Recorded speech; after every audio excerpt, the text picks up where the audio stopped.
The great library of Centauri Prime stretched for miles beneath the planet's surface. Its crystal walls held the collected knowledge of 1,000 worlds and 10,000 years of galactic history.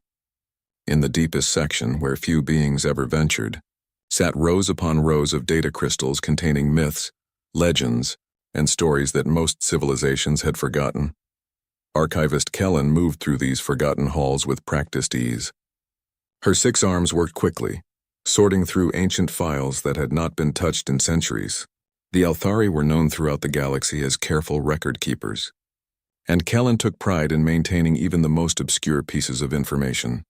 She paused at a crystal marked with symbols she barely recognized. The data inside was old, very old. According to the timestamp, it had been filed over 3,000 years ago by a long-dead exploration team. The file was labeled simply, Sol System Extinct Species Report. Kellen touched the crystal with one delicate finger. A holographic display appeared in the air before her, showing rough star charts and basic biological data. The report was short and poorly written, as if the original explorers had been in a hurry to leave. Species designation, human, she read aloud to the empty archive. Planet of origin, 3rd planet from star designated Sol. Status, extinct. Cause of extinction, self-inflicted warfare. Notable characteristics, highly aggressive. Extremely adaptable. Unusually creative problem-solving abilities. Capable of surviving in environments lethal to most known species. The report continued with details that made Kellen's fur stand on end. These humans apparently fought wars that lasted for decades. They lived on a planet where the weather could kill them, the animals hunted them, and even the plants were sometimes poisonous.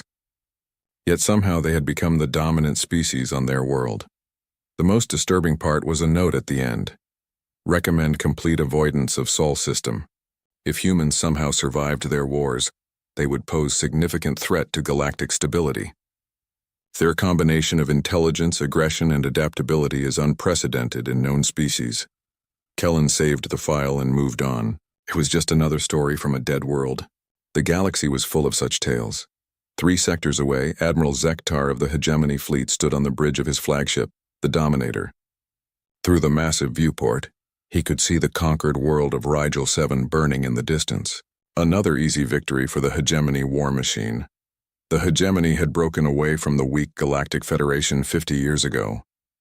While the Federation talked about peace and cooperation, the Hegemony believed in strength. They had better weapons, stronger ships, and most importantly, the will to use them. In 5 decades, they had conquered 67 star systems and enslaved dozens of species. Admiral, called Science Officer Vex from his station, we have completed analysis of the Federation archive data we captured from Rigel 7. Zektar did not turn from the viewport. Anything useful? Mostly historical records and cultural databases. However, there is one interesting file, a species report about something called humans from a system called Sol. Never heard of them, Zektar said. Are they a threat? Vex's tentacles writhed in what passed for laughter among his people. Hardly, Admiral. According to this report, they destroyed themselves in primitive wars over 3,000 years ago. The amusing part is that the original explorers seemed terrified of them. Listen to this description. Humans appear capable of fighting even when severely wounded. Observed instances of humans continuing to function with injuries that would incapacitate most species. Recommend extreme caution if contact is ever made. Several bridge officers made sounds of amusement. The idea of primitive beings frightening advanced explorers was ridiculous. Weapons technology? Zektar asked. Chemical explosives and projectile weapons. They had barely achieved faster than light travel when they wiped themselves out. The report mentioned something called nuclear weapons that they used to destroy their own cities. Zektar finally turned from the viewport, his scaled face showing mild interest. They destroyed their own cities? Apparently, Admiral. The explorers found evidence of massive craters where population centers used to be. These humans actually used weapons of mass destruction against their own species. The Admiral considered this. Such ruthlessness was impressive in a primitive way. Most species had enough sense to avoid destroying their own homeworld. But a race that would do such things to themselves would certainly do worse to their enemies. Fascinating, he said, but irrelevant. Dead species cannot threaten the hegemony. Focus on identifying Federation military assets in the next system. The bridge crew returned to their duties, and the file about humans was forgotten. After all, what could an extinct primitive species possibly matter to the greatest military force in the galaxy? On the other side of Federation space, Captain Sarah Chen stood in the observation deck of the UES Defiance, watching stars wheel past as her ship traveled through hyperspace. The Defiance was one of humanity's newest ships, built in the orbital yards above Mars using technology that would have seemed like magic to her ancestors. Sarah was tall and lean, with short dark hair and eyes that had seen too much for someone who looked barely 30. Like all humans who lived in space, she had genetic modifications that allowed her to function in low gravity and radiation, but the modifications were subtle. She still looked completely human. The ship around her was a marvel of engineering, 5 kilometers long and packed with the most advanced technology humanity could build. Its fusion drives could push it to significant fractions of light speed. Its armor was made from materials stronger than diamond. Its weapons could crack open asteroids. To any outside observer, the Defiance looked like a warship. But Sarah and her crew called it an exploration vessel. To humans, there was no real difference between the two. "Captain," came a voice from behind her. Sarah turned to see Commander Jackson, her second in command. "We're getting some interesting readings from the long-range sensors." "What kind of readings?" Sarah asked as they walked toward the bridge. "Radio signals. Organized, artificial. Definitely not natural phenomena." Sarah felt her heart rate increase slightly. For 300 years, humanity had been alone in the galaxy. They had spread to dozens of star systems, built cities on hundreds of worlds, and explored thousands of empty planets. But they had never found any sign of other intelligent life. The bridge of the Defiance was a study in controlled chaos. Dozens of crew members worked at stations monitoring everything from stellar navigation to weapons systems. At the center of it all sat the captain's chair, surrounded by holographic displays showing the ship's status and surrounding space. "Show me," Sarah said as she settled into her chair. The main screen filled with wave patterns and frequency analysis. The signals were clearly artificial, but unlike anything in human databases, the mathematical structure was wrong, as if they had been created by minds that thought in completely different patterns. "How long to reach the source?" Sarah asked. 18 hours at current speed, Captain," replied the navigation officer. Sarah stared at the screen for a long moment. Humanity's first contact with alien intelligence. Every human alive had dreamed of this moment. But Sarah had read enough history to know that first contact situations were dangerous. Species meeting for the first time had many reasons to fight and few reasons to trust. "Alert the fleet," she said finally, "and send a message back to Earth. Tell them we may not be alone anymore." The message would take weeks to reach Earth, traveling through a chain of communication relays across human space. But when it arrived, it would change everything. Humanity was about to learn that the galaxy was full of life, most of it older and more advanced than themselves. They were also about to learn that some of that life had very specific ideas about what to do with younger, weaker species. In the depths of the Centauri archives, Archivist Kellen finished her daily rounds and prepared to return to her quarters. As she walked through the ancient halls, she passed thousands of data crystals containing the histories of countless worlds. Most held stories of species that had risen, flourished, and eventually fallen to war, disaster, or simple entropy. She paused again at the crystal containing the human file. Something about it bothered her, though she could not say what. The description of humans as dangerous seemed almost quaint compared to the real threats the galaxy faced. The hegemony had weapons that could destroy planets. They had conquered species with technology far more advanced than anything described in the human file. Yet the original explorers had been frightened enough to recommend avoiding the entire Sol system. That level of caution seemed excessive for a species that fought with chemical explosives and metal projectiles. Kellen made a mental note to research the Sol system further when she had time. Ancient mysteries were her specialty, and this one was more intriguing than most. She could not know that in a few short months the mystery would solve itself. The species that the galaxy had dismissed as legend would announce their presence in a way that no one could ignore. And once they did, every military force in known space would understand why those long-dead explorers had been so afraid. The legends were about to become real, and the galaxy was not prepared for what that would mean. Far from the archives and the military meetings on the edge of known space, Something stirred in the darkness between stars. Long-range sensors, if anyone had been watching, would have detected energy signatures unlike anything in galactic databases. Drive systems that burned with fusion fire, cutting through space at speeds that defied expectation. The humans were coming, and they were not coming alone. The Federation colony of New Thessia had been established for over 2 centuries.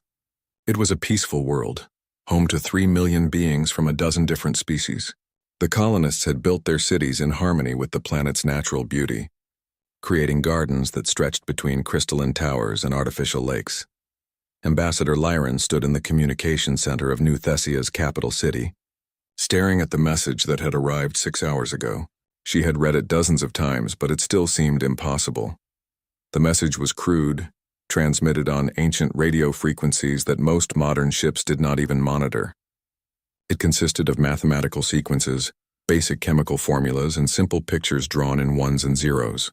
The meaning was clear to anyone who studied it, a request for peaceful contact from an unknown species. But what made the message remarkable was not its content, but its origin.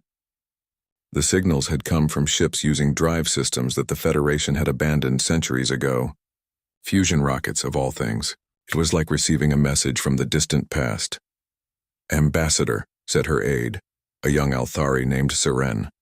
"The Federation Council is requesting an immediate report. They want to know if you believe this is genuine." Lyran ran one slender hand through her silver hair. At 300 years old, she was young for an Althari, but ancient by most species standards. She had handled first contact situations before, but never anything like this. "It's genuine," she said finally.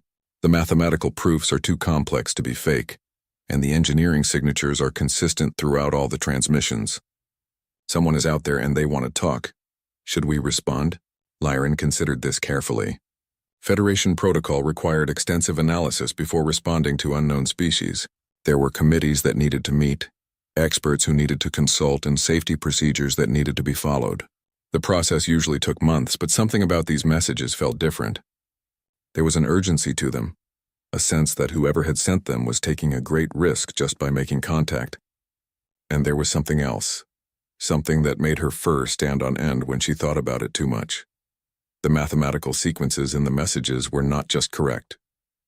They were elegant. Whoever had composed them understood advanced physics and mathematics, but they had chosen to communicate using the simplest possible methods. It was like watching a master artist draw with crayons. "Prepare a response," she said. "Basic mathematical sequences and scientific data, nothing that could be considered threatening or too advanced, and begin preparations for a formal first contact meeting." Seren's eyes widened. "Without approval from the council?" "I'll take responsibility," Lyran said. "If I'm wrong, they can remove me from my position. But if I'm right and we delay, we might lose the chance to make peaceful contact with a new species."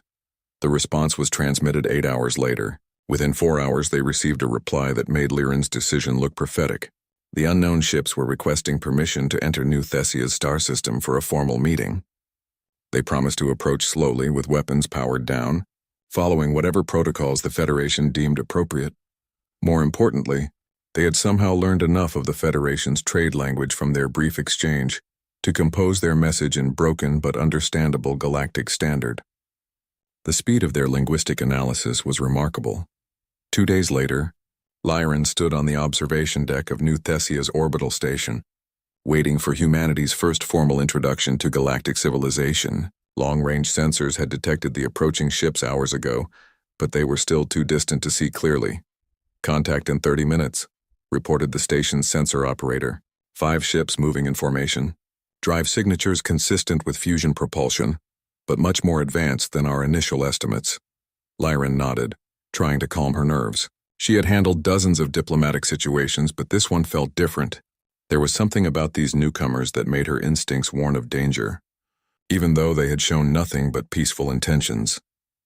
"Visual contact," the operator announced. The main screen filled with an image that made everyone in the observation deck fall silent. The ships approaching New Thessia were unlike anything in Federation databases. They were angular, brutal-looking vessels that seemed designed for war rather than exploration. Their hulls were dark and scarred, as if they had seen considerable combat. The largest ship was enormous, easily 5 kilometers long and bristling with what looked like weapon emplacements. Its design was both primitive and sophisticated, like someone had taken ancient concepts and refined them to perfection. "Are those weapons?" asked Saran quietly. "Unknown," replied the sensor operator. "The energy signatures are unlike anything in our databases. But if they are weapons, they're powered down as promised." Laren studied the ships carefully. Despite their warlike appearance, they moved with precise discipline. Their formation was perfect, their approach vectors calculated to minimize any possible threat to the station. Whoever commanded these vessels was clearly skilled in military tactics. "They're requesting permission to dock," the communications officer reported. "The lead ship is asking to send a small delegation aboard our station." "Granted," Laren said, "but maintain full security protocols. I want security teams standing by, but keep them out of sight. We don't want to appear hostile, but we need to be prepared for anything." The largest human ship moved slowly toward the station's main docking bay. As it approached, Laren could see more details of its construction. The hull was covered in sensor arrays and communication equipment, but also in what were unmistakably defensive systems. This was a ship built by a species that expected trouble. An hour later, Laren stood in the station's main conference room, waiting for her first glimpse of humanity. The docking had proceeded smoothly, with the human ship systems interfacing perfectly with Federation technology despite their apparent differences. The door opened, and 3 figures entered the room. The first thing Laren noticed was how similar they looked to several species she knew. 2 legs, 2 arms, 1 head. But there were subtle differences that marked them as something entirely new. They moved with a predatory grace that reminded her of the great hunters from her homeworld. Their eyes constantly scanned the room, noting exits, potential threats, and defensive positions. The leader was a tall female with short dark hair and intelligent brown eyes. She wore a simple uniform in dark blue with minimal decoration but obvious quality. When she spoke, her voice was calm and controlled, but there was an undertone of strength that suggested she was accustomed to being obeyed. "Ambassador Laren," she said in careful galactic standard. "I am Captain Sarah Chen of the United Earth System ship Defiance. Thank you for agreeing to meet with us." "Captain Chen?" Laren replied, using the formal greeting gesture of her people. "Welcome to New Thessia. I must say we were quite surprised to receive your transmissions." Sarah smiled, and Laren was struck by how the expression transformed her face. The predatory alertness remained, but it was overlaid with genuine warmth. "We were equally surprised to discover we were not alone in the galaxy," Sarah said. "We have been exploring space for several centuries without finding any sign of other intelligent life. Learning that there is an entire galactic civilization has been somewhat overwhelming." Laren gestured for her guests to sit at the conference table. As they did, she noticed how they positioned themselves to have clear views of all entrances while maintaining easy access to their equipment. These were people who had learned to be cautious through hard experience.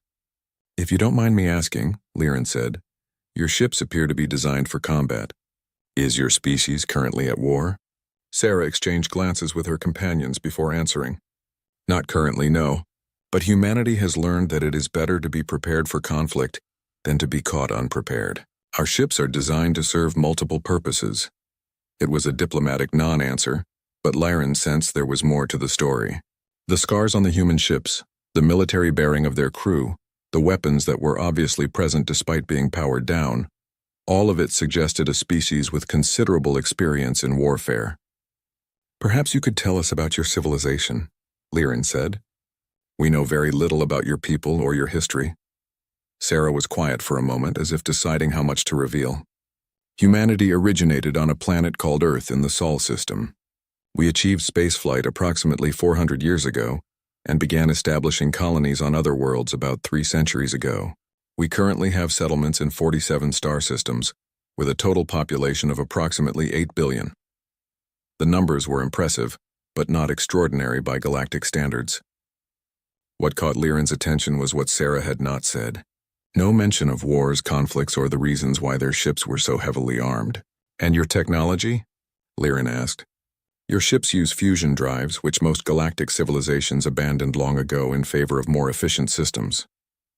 "We prefer technologies that are reliable and maintainable," Sarah replied.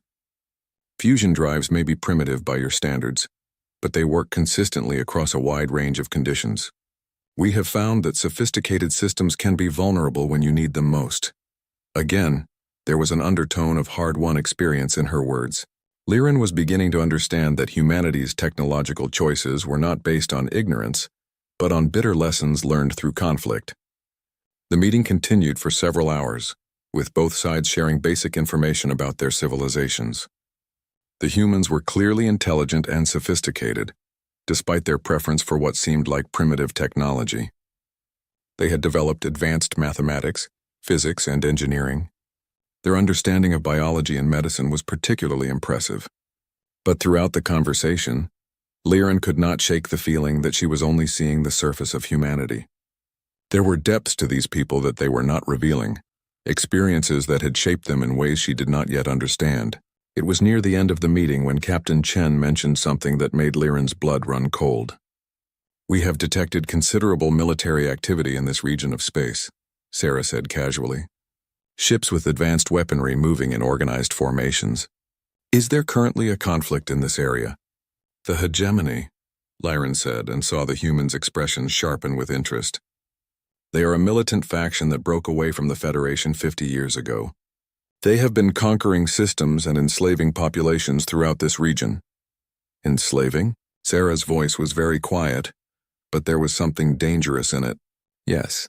They capture populations from conquered worlds and use them for forced labor.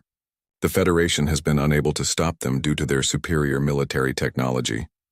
The temperature in the room seemed to drop several degrees. The humans' casual friendliness vanished, replaced by something cold and predatory. Liren realized that she had just revealed something that humanity found deeply offensive. "How many systems have they conquered?" asked one of Sarah's companions, a man with scars on his hands and the bearing of a veteran soldier. 67 confirmed, Liren replied. "Possibly more. They tend to attack outer rim colonies where Federation response is limited." Sarah was very still, the kind of stillness that preceded violence. When she spoke, her voice was calm, but Liren could sense the fury beneath the surface. "Thank you for the information, Ambassador. We will need to consider this as we plan our integration with galactic civilization." The meeting ended shortly after, with promises of future communication and cooperation. But as Liren watched the humans return to their ship, she could not escape the feeling that she had just made a terrible mistake. The legends in the ancient archives had described humans as dangerous when threatened. She was beginning to suspect that threatening the innocent might be an even greater error. As the human ships departed New Thessia, their fusion drives burning bright against the stars, Liren filed her report with the Federation Council. She described the humans as a peaceful but militaristic species, with advanced technology and significant population. She recommended full diplomatic relations and suggested that humanity could be a valuable ally, but in her private log she wrote something very different. "Today I met the species from the ancient legends. They call themselves humans, and they are everything the old stories claimed. They are intelligent, adaptive, and undoubtedly dangerous. But what frightens me most is not what they might do to us, but what they might do to our enemies. I fear we have just introduced the galaxy to something it is not prepared for." She was right to be afraid. The humans had learned about the hegemony, and they were not pleased. Admiral Zektar stood in his private quarters aboard the Dominator, studying intelligence reports from across hegemony space. The conquest of the Rigel system had proceeded ahead of schedule, and his forces were already preparing for the next phase of expansion. Everything was going according to plan. A soft chime indicated an incoming message. Zektar activated his personal communications array and saw the face of Intelligence Director Cross, one of the few beings in the hegemony hierarchy that he genuinely respected. "Admiral," Cross said without preamble, "we have received interesting intelligence from our spies in Federation space. It appears they have made contact with a previously unknown species." "Another primitive culture begging for Federation protection?" Zektar asked, not looking up from his reports. "Perhaps not so primitive. The species calls itself human and claims to control 47 star systems. More importantly, their ships use fusion drives and kinetic weapons." This got Zektar's attention. "Fusion drives? How wonderfully primitive. What is their military strength?" "Unknown, but estimated to be limited. Their technology appears to be several centuries behind current galactic standards. However, there is something unusual about them." Zektar finally looked up. "Unusual how?"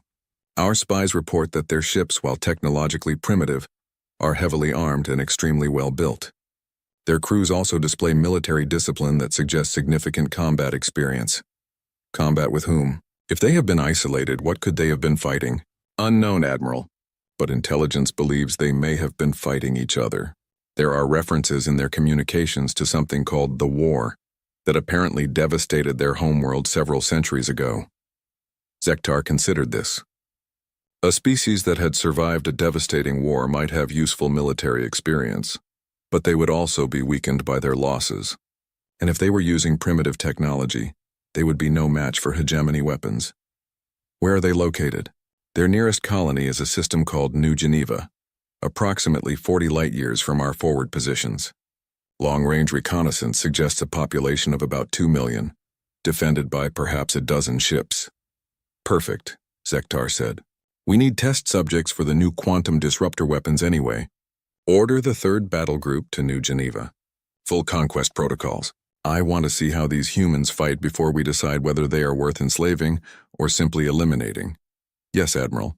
Should we inform them that this is a test engagement? No. Let them face us at full strength. If they cannot handle a simple battle group, they are not worth our time. 3 days later, Commodore Vash commanded 3 of the hegemony's most advanced dreadnoughts as they dropped out of hyperspace at the edge of the New Geneva system. The ships were marvels of military engineering, each one capable of destroying planets if necessary. Their quantum shields could deflect any known weapon, and their reality-warping guns could tear holes in space itself. Contact, reported the sensor operator. 12 ships in orbit around the 3rd planet. Fusion drives as expected. Energy signatures suggest basic weapon systems. Vash studied the tactical display with satisfaction. The human ships were pathetically small compared to his dreadnoughts. The largest was barely a kilometer long, while his flagship stretched for 5 kilometers. It would be over quickly. Open a channel, he ordered. The main screen filled with the image of a human female in a simple blue uniform. She looked young by most species standards, but her eyes held the kind of steady confidence that came from experience. This is Colonel Martinez, commanding New Geneva Defense Force, she said in accented but clear galactic standard. You have entered human space without permission. State your intentions, Vash was amused. The primitive was trying to sound threatening despite being outnumbered and outgunned by an enormous margin. I am Commodore Vash of the Hegemony 3rd Battle Group, he replied. Your system is now under hegemony control. Surrender immediately and you will be processed for slavery. Resist and you will be destroyed. The human's expression did not change. I see, and if we choose a 3rd option? There is no 3rd option. There is always a 3rd option, Commodore. The channel closed. Vash stared at the blank screen for a moment, then laughed. The arrogance of primitives never ceased to amaze him. Battle stations, he ordered. Quantum shields to maximum. Reality disruptors charged and ready. Let's see how long these humans last. Colonel Elena Martinez stood in the command center of the defense station orbiting New Geneva, surrounded by displays showing the approaching enemy ships. The hegemony vessels were massive and clearly advanced far beyond anything humanity currently possessed. By all reasonable standards, this should be a hopeless battle. But Elena had not survived the siege of Proxima and the Battle of Wolf 359 by accepting reasonable standards. All ships. This is actual, she said into her communications array. Enemy vessels are significantly more advanced than our intelligence estimated. Standard tactics will not be effective. Switch to Omega protocols immediately. Throughout the small human fleet, crews that had been preparing for a conventional space battle suddenly shifted to very different procedures. Weapon systems that had been disguised as sensor arrays came online. Cargo bays opened to reveal missile pods that should not have existed. Ships that looked like armed merchants revealed themselves as dedicated warships. Most importantly, every human ship began broadcasting the same message on a frequency that the hegemony could not intercept. It was a simple message, but one that would change the nature of the battle. Pack protocol is in effect.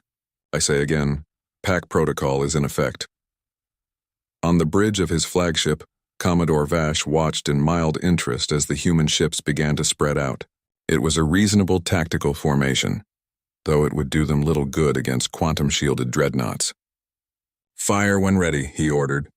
The reality disruptors charged and fired, sending bolts of twisted space-time toward the human fleet. The weapons were designed to tear apart anything they hit at the molecular level. No known defense could stop them. The lead human ship, a vessel called the UES Determination, took a direct hit. For a moment, Vash thought he had scored an easy kill. Then he noticed that the ship was still there, still functional, still fighting. "Report," he snapped. "Direct hit confirmed," replied his weapons officer.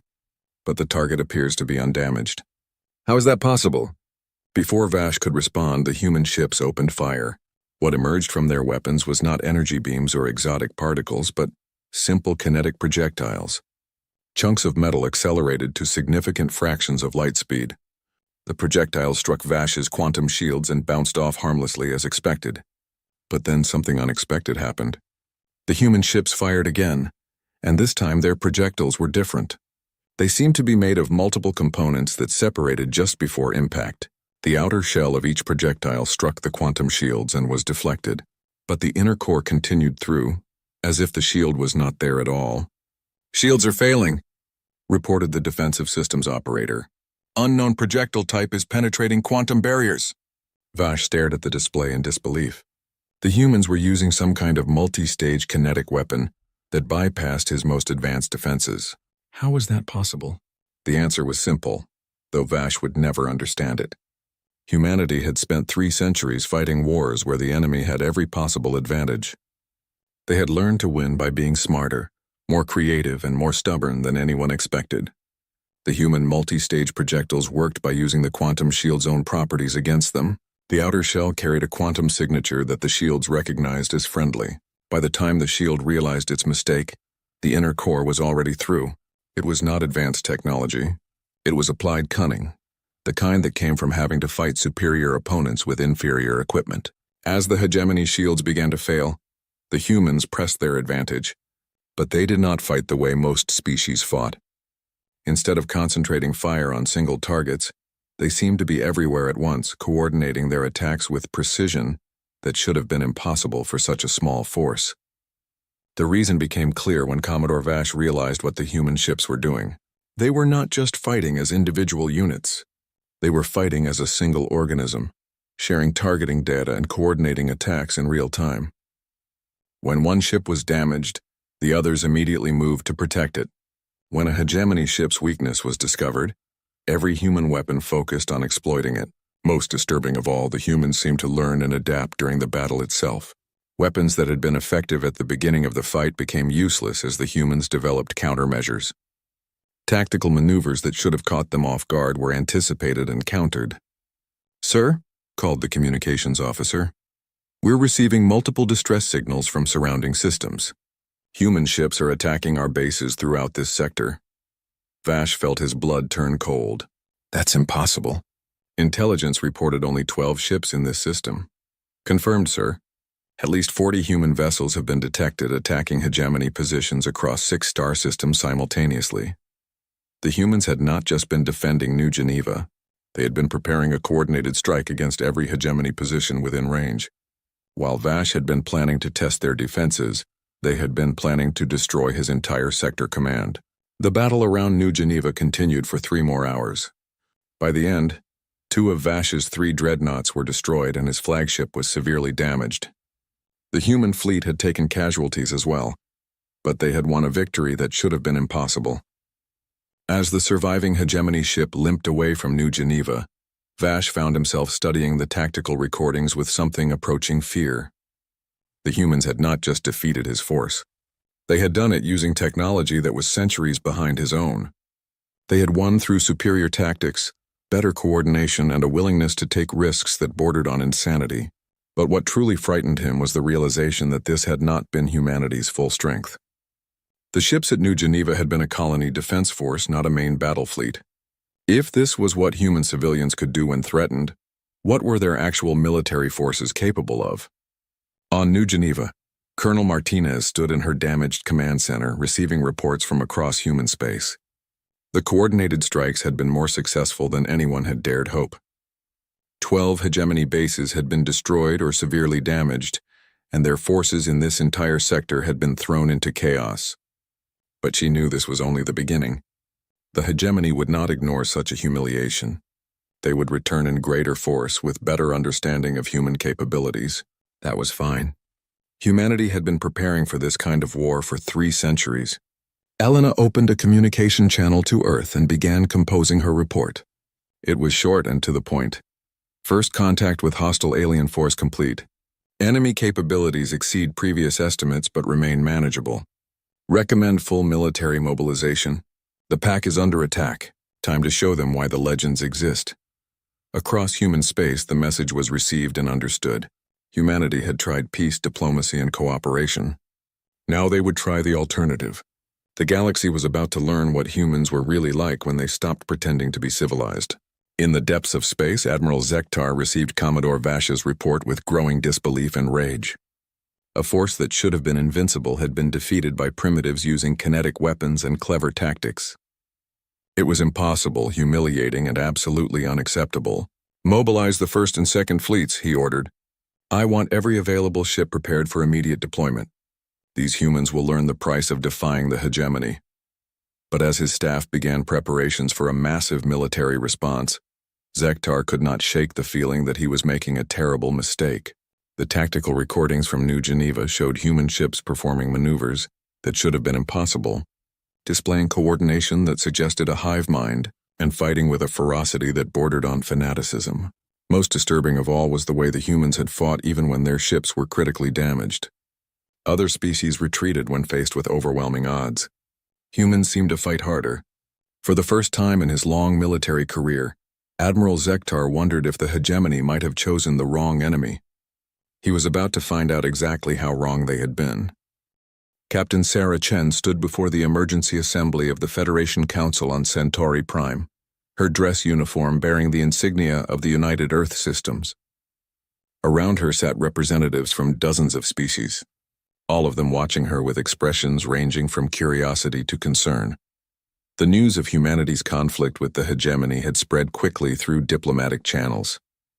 What had begun as first contact between 2 civilizations had escalated into open warfare in less than a month. The Federation leadership was desperate to understand what they were dealing with. Captain Chen, said Council Speaker Varrock, an ancient being whose species had been part of the Federation for over a millennium. We have received disturbing reports about the conflict between your people and the hegemony. Can you explain what happened at New Geneva? Sarah's expression was calm, but there was something cold in her eyes that made several council members shift uncomfortably in their seats. The hegemony attacked one of our colonies without provocation, she said simply. They demanded our surrender and threatened to enslave our population. We declined their offer. According to hegemony communications, they lost 2 dreadnoughts in that engagement. Varrock continued. Their ships are among the most advanced in known space. How did a small colonial defense force achieve such a victory? Sarah was quiet for a moment, as if considering how much to reveal. The hegemony ships were advanced, but they relied too heavily on their technology. Their crews were not prepared for unconventional tactics. And the simultaneous attacks on hegemony bases throughout the sector? Asked Ambassador Lirin, who had been unusually quiet during the proceedings. Standard military doctrine, Sarah replied. When attacked, you eliminate the enemy's ability to launch follow-up strikes. We identified 12 hegemony installations within range and neutralized them. The casual way she described the destruction of military bases that had taken the hegemony decades to build sent a chill through the council chamber. This human spoke of warfare the way most species discussed routine maintenance. Captain, said Councillor Teth of the peaceful Etherian Republic, the Federation has been trying to negotiate with the hegemony for 50 years. Military action has only escalated their aggression. Do you not fear that your attacks will provoke even greater retaliation? Sarah's smile was not reassuring. Counselor, we have been studying your records of the hegemony conflict. In 50 years of diplomacy, how many systems have they conquered? 67 confirmed, Teth admitted reluctantly. And how many populations have they enslaved? Approximately 2 billion sentients. In 1 month of warfare, how many systems have they conquered from humanity? Teth hesitated. None. And how many humans have they enslaved? None, Sarah nodded. Then it would appear that our approach is more effective than diplomacy. The blunt statement caused an uproar among the council members. Several species began speaking at once, their translators creating a cacophony of different languages. Speaker Varrock called for order. but it took several minutes to restore calm. "Captain Chen," Varrock said finally, "surely you understand that military escalation puts the entire galaxy at risk.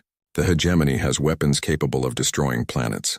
If they choose to use them against human colonies, they will find that we are prepared for that possibility," Sarah interrupted. "We have been preparing for total war since before we left our homeworld. The hegemony may have superior technology, but they have never fought an enemy that refuses to surrender." Ambassador Liren leaned forward in her seat. "What exactly are you saying, Captain?" Sarah turned to face the Althari diplomat directly. "I am saying that humanity gives you two choices, Ambassador. Stand with us against the hegemony or stay out of our way. But understand this. We will not negotiate with slavers, we will not retreat from bullies, and we will not allow the hegemony to continue their expansion unopposed." "And if the Federation chooses not to support your war," asked Counselor Teth, "then the Federation will be irrelevant to the outcome," Sarah replied. "With or without your help, the hegemony will learn that some species cannot be conquered." The meeting continued for several more hours, but the essential message was clear. Humanity had no intention of backing down from the conflict, regardless of the consequences. They would fight the hegemony with or without Federation support. As the council session ended, Ambassador Liren approached Sarah in the corridor outside the chamber. "Captain," she said quietly, "I need to ask you something directly. What are you not telling us about humanity?" Sarah stopped walking and studied the Althari diplomat carefully. "What do you mean?" "Your ships, your tactics, your people's reaction to the hegemony threat. You speak of warfare as if it were natural to you. Most species fight for territory, resources, or survival. But humans seem to fight for something else entirely." Sarah was quiet for a long moment. When she spoke, her voice was soft but filled with old pain. 300 years ago, humanity nearly destroyed itself in a war that lasted 50 years. When it ended, barely 1 billion of us were left alive on a poisoned world. We swore that we would never again allow tyranny to flourish unopposed, whether it came from our own species or from others. "The war mentioned in your historical records," Liren said with sudden understanding. "The last war," Sarah corrected. "We call it that because we decided it would be the last time human beings killed each other over politics or resources. Since then, we have fought only to protect the innocent or to stop those who would harm them. And the hegemony qualifies?" Sarah's expression hardened. "The hegemony enslaves entire populations. They destroy worlds that resist them. They represent everything we swore to stand against. They have made themselves our enemy through their actions, not ours." Liren felt a chill run through her fur. "How many humans are there, Captain?" "Your true population, not the number you gave the Council." 8 billion, Sarah said, "spread across 47 star systems with more colonies being established every year. And how many of them are soldiers?" Sarah's smile was grim. "Ambassador, every human is a soldier when the pack is threatened. We learned that lesson during the last war. The hegemony thinks they are fighting a colonial defense force. They have no idea what they have awakened. Across the galaxy, that awakening was already beginning. On worlds that the Federation had thought were peaceful human colonies, military installations that had been hidden for centuries came online. Ships that had been disguised as cargo haulers and mining vessels revealed weapon systems that rivaled anything in known space. The human population centers themselves transformed. Civilians who had seemed like ordinary farmers, merchants, and scientists began displaying military training that suggested every human settlement was actually a fortress waiting to be activated. On Mars, the great shipyards that had been building exploration vessels began producing warships at a rate that defied belief. On Earth, research facilities that had been studying peaceful applications of advanced physics suddenly began developing weapons that would have terrified the ancient gods of war. But the most significant change was in the humans themselves. The pleasant diplomatic people who had made first contact with the Federation vanished, replaced by something far more dangerous. They became focused, unified, and utterly determined to destroy the hegemony no matter what the cost. Admiral Zektar learned about this transformation when he received intelligence reports from the front lines of the expanding conflict. Hegemony forces that had been sent to pacify human colonies were instead being systematically destroyed by enemies that seemed to appear out of nowhere. "Explain this to me," he demanded of Intelligence Director Cross as they studied battle recordings in his private office. How are humans destroying our forces faster than we can replace them? They appear to have been preparing for this conflict for some time, Cross replied. Every human colony we have attacked has been defended by forces far exceeding our intelligence estimates. More importantly, they seem to be coordinating their efforts across vast distances. Coordination how? Unknown. Our communication specialists believe they are using some form of quantum entanglement network that allows instantaneous communication between human forces anywhere in the galaxy. Zektar studied the tactical displays with growing concern. The humans were not just fighting defensively anymore. They had begun launching coordinated attacks against hegemony positions throughout their territory. Worse, they were winning. What about their technology? Are they more advanced than we thought? Not necessarily. Most of their equipment is still based on principles we consider primitive, but they are using it in ways we never anticipated. For example, they have learned to turn our own quantum shields against us by manipulating the resonance frequencies. How is that possible? We believe they are conducting real-time analysis of our defensive systems during combat and developing countermeasures on the spot. Their learning curve is unprecedented. Zektar felt something he had not experienced in decades: fear. The humans were not just another primitive species to be conquered. They were something far more dangerous, a military force that adapted and improved with every battle. What are our total losses so far? He asked. 47 ships destroyed, 38 severely damaged. 16 military installations destroyed or abandoned. Estimated 70,000 casualties. And human losses? Cross hesitated. Intelligence suggests approximately 12 ships destroyed and perhaps 30,000 casualties. But Admiral, there is something else. What? The humans appear to be getting stronger. Their newer ships are incorporating captured hegemony technology, but modified in ways that make them more effective than our original designs. They are learning from every engagement and becoming more dangerous. Zektar stood and walked to the viewport of his flagship. Outside, he could see the lights of the hegemony fleet. Hundreds of ships that represented the most powerful military force in known space. A month ago, he had been confident that nothing could stand against them. Now he was beginning to understand that the humans were not like other species. They did not fight for conquest or glory. They fought for survival, and they had become very, very good at it. Contact Fleet Command, he said finally. Request immediate reinforcement of all border sectors and begin preparation for planetary bombardment operations. Sir, if we cannot defeat the humans in conventional battle, we will force them to surrender by threatening their civilian populations. No species can continue fighting when their homeworlds are at risk. Cross looked uncomfortable. Admiral, intelligence suggests that threatening human civilians may not produce the desired result. Why not? Because according to our analysis, human civilians are also combatants. Their entire population appears to be militarized to some degree. Threatening them may simply provide the humans with more soldiers, not fewer. Zektar closed his eyes. He had spent his entire career conquering species that fought according to predictable patterns. They defended their military assets, protected their governments, and surrendered when resistance became hopeless. The humans seemed to operate by completely different rules. They protected everyone equally, had no central authority that could surrender, and appeared to consider resistance never truly hopeless. For the first time in his career, Admiral Zektar wondered if the hegemony had chosen an enemy they could not defeat. Far away on Earth, in a secure command bunker beneath the ruins of what had once been Geneva, Fleet Admiral Rebecca Hassan studied the same battle reports that were troubling Admiral Zektar, but her conclusions were very different. How are our production numbers? She asked her staff. Exceeding projections. The civilian population has enthusiastically supported conversion to wartime production. We should have 300 new ships operational within 6 months. And recruitment? We have more volunteers than we can process.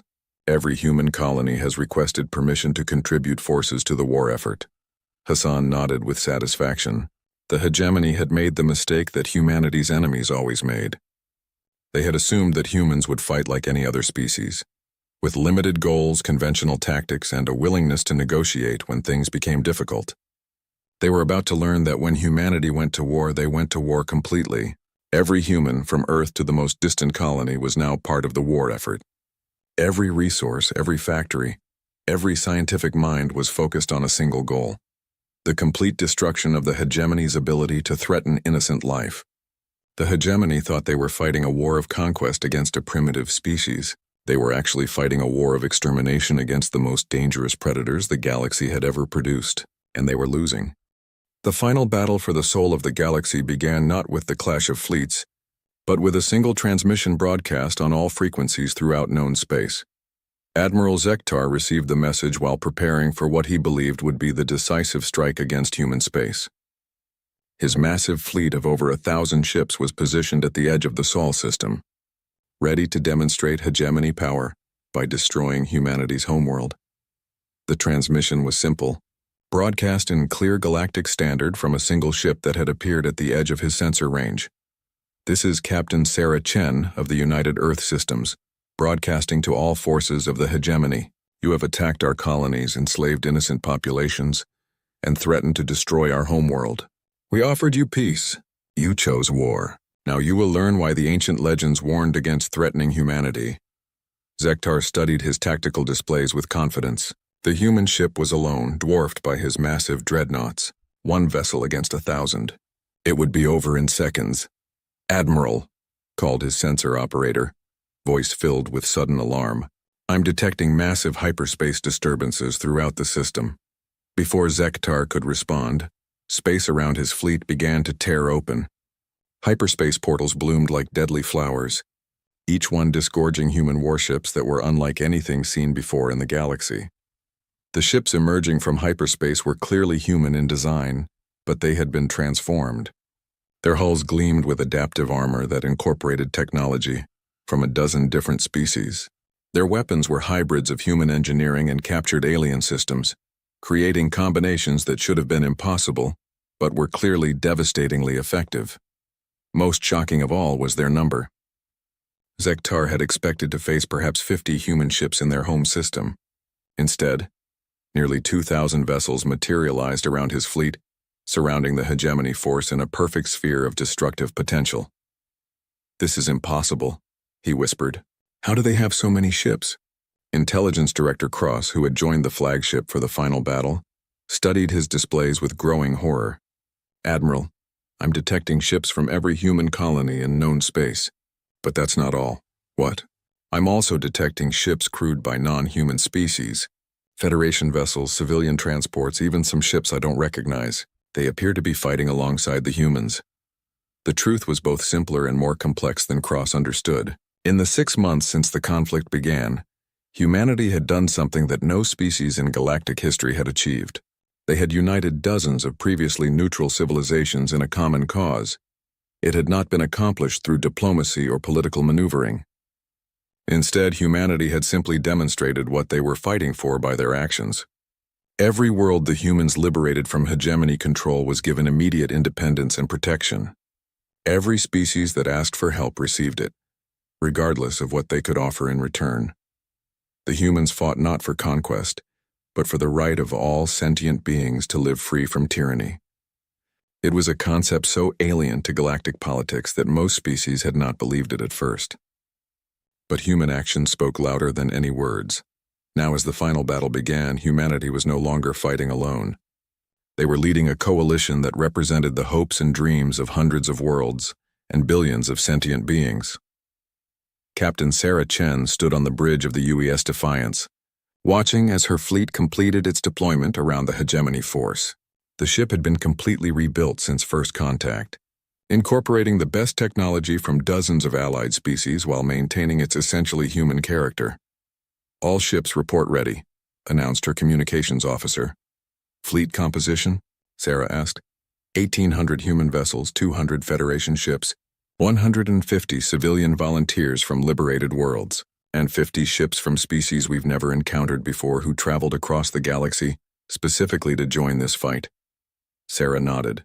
The galaxy had responded to humanity's call in ways that even she had not expected. Species that had never heard of humans 6 months ago were now sending their children to fight alongside them against tyranny. "Admiral Zektar," she said, opening a channel to the hegemony flagship. "This is your final warning. Surrender now and your crews will be treated according to the laws of war. Continue fighting and you will be destroyed." Zektar's image appeared on her screen, his scaled features twisted with rage and desperation. You think your collection of primitives and cowards can defeat the hegemony? We have ruled this galaxy for 50 years. You have terrorized this galaxy for 50 years, Sarah corrected. That ends today. The Admiral's expression shifted to something approaching madness. If I cannot have this galaxy, then no one can. All ships activate planet killer weapons. Target the third planet. If we cannot enslave humanity, we will erase them from existence. The massive hegemony dreadnoughts began charging their most devastating weapons, reality-warping devices capable of tearing a planet apart at the molecular level. It was an act of pure spite, the final tantrum of a tyrant who could not accept defeat. But Sarah had been expecting this. Humanity had learned during the last war that fanatics would always choose mutual destruction over surrender. They had prepared accordingly. All ships, she broadcast on the human command frequency, implement Omega Protocol, protect Earth at all costs. What happened next would be studied by military historians for centuries to come. The human fleet did not spread out to engage the hegemony ships individually, as conventional tactics would dictate. Instead, they moved as a single organism, with each ship playing a specific role in a plan so complex that only quantum computers could coordinate it. Half the human ships moved to form a protective barrier between the hegemony fleet and Earth, their combined shields and armor creating an impenetrable wall. The other half began a coordinated assault on the hegemony vessels, but not random attacks. Every human ship targeted specific subsystems on specific enemy vessels, following a plan that had been calculated to disable the planet killer weapons in the minimum possible time. The Allied ships provided support, using their unique capabilities to enhance human effectiveness. Federation vessels provided advanced sensors and communication systems. The civilian volunteers used their intimate knowledge of hegemony technology to identify weak points. The unknown species contributed weapons and defenses that even humanity had never seen before. Most importantly, every ship in the Allied fleet fought with the same desperate determination that had marked humanity since the conflict began. They were not fighting for territory or resources. They were fighting for the future of galactic civilization. The battle lasted 6 hours. When it ended, the hegemony as a military force had ceased to exist. 900 of their ships were destroyed, and the remainder had surrendered or fled to distant parts of the galaxy. Admiral Zektar's flagship was a drifting wreck, its crew captured and its weapons permanently disabled. But the cost had been enormous. Over 400 Allied ships were destroyed, and casualty figures would eventually reach into the hundreds of thousands. Earth itself had been scarred by weapons fire, though the planet-killer devices had been stopped just short of activation. Sarah stood in the ruins of her bridge, surrounded by the aftermath of the greatest space battle in galactic history. The Defiance had taken terrible damage, but it was still flying, still fighting, still protecting those who could not protect themselves. "Captain," said her communications officer, "we're receiving surrender requests from hegemony forces throughout the galaxy. It appears their command structure has completely collapsed." "Accepted," Sarah said. "All hegemony personnel who surrender will be treated according to the laws of war. All enslaved populations will be immediately liberated." "And the hegemony worlds themselves?" Sarah considered this carefully. Humanity had the power to conquer the former hegemony territory, to become the new galactic empire. Many species in their position would have done exactly that. "Independence," she said finally. "Every world gets to choose its own government and its own future. We're not fighting to replace one tyranny with another. The decision would reshape galactic politics for millennia to come. Humanity had demonstrated not just the ability to wage war, but the wisdom to end it properly. They had proven that strength and morality were not contradictory concepts." 6 months later, Ambassador Lyran stood once again in the great archives of Centauri Prime. But now she was not alone. Beside her stood a dozen historians from across the galaxy, all of them working to document the events that had changed everything. "The old files about humans," she said to the group, "described them as dangerous legends. We now know they were incomplete." She activated a new data crystal, one that contained the complete record of humanity's introduction to galactic civilization. The file was thousands of times larger than the original report, filled with battle recordings, diplomatic transcripts, and first-hand accounts from dozens of species. "Humans are not dangerous because they are violent," she continued. They are dangerous because they refuse to accept that evil can triumph. They are dangerous because they will fight against impossible odds to protect the innocent. They are dangerous because they inspire others to be better than they are. One of the historians, a young hegemony survivor whose world had been liberated by human forces, raised her hand. Ambassador, what should we tell future generations about humanity? Lyran considered the question carefully. Tell them that the legends were wrong. The ancient stories said humans were monsters to be feared. The truth is that humans are heroes who were willing to become monsters to protect those they loved. She paused, looking around at the faces of beings from dozens of species who had seen their worlds transformed by human intervention.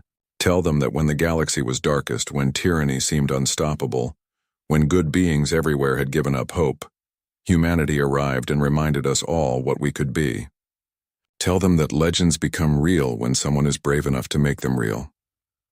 The new files were added to the galactic archives, replacing the old stories with the truth. But in the deepest sections of the library, the original human file remained, not as a historical record but as a reminder that sometimes in the darkest moments of history, legends step out of the shadows and change everything, and sometimes those legends are more dangerous than anyone imagined. Dangerous to those who would harm the innocent, dangerous to those who would enslave the free, and dangerous to those who believe that might makes right. The galaxy had learned to fear humanity, but not for the reasons the old story suggested. They feared humanity because humans represented something that most species had forgotten, the idea that some things are worth any sacrifice, and that good beings must never stop fighting for what is right. The legends were real now, and the galaxy was better for it. On Earth, in a small cemetery where the heroes of the last war lay buried, a new monument was erected. It bore a simple inscription that would be remembered for as long as humans traveled the stars. They thought we were legends. They were right. Below that, in smaller text, were the words that had become humanity's promise to the galaxy. We are the darkness that hunts monsters. We are the light that protects the innocent. We are the legends your children will tell stories about.